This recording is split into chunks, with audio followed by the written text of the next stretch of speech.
ઉનાળાની શરૂઆતથી જ ગરમીએ તેનો આકરો મિજાજ બતાવ્યો છે। એપ્રિલ મહિનાના પ્રથમ તબક્કામાં જ રાજ્યના કેટલાક શહેરોમાં ગરમીનો પારો 40 ડિગ્રીને વટાવી ગયો છે। હવામાન વિભાગે ઉત્તર ગુજરાત અને સૌરાષ્ટ્ર કચ્છમાં આકરી ગરમી પડવાની આગાહી કરી છે।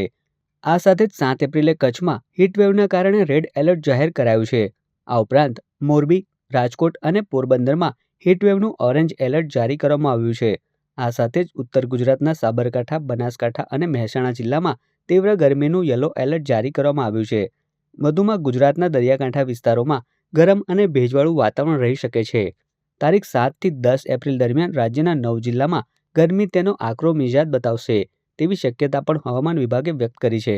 તો બીજી તરફ ભરૂચની જનરલ હોસ્પિટલના ડોક્ટર દ્વારા લોકોને ગરમી સામે રક્ષણ માટે જરૂરી સૂચન કરવામાં આવ્યું છે અને ઘરની બહાર જતી વેળાએ પોતાની સાથે પાણીની બોટલ સાથે રાખવા તેમજ વધુ પ્રમાણમાં પાણી પીવા માટેની સલાહ આપવામાં આવી છે।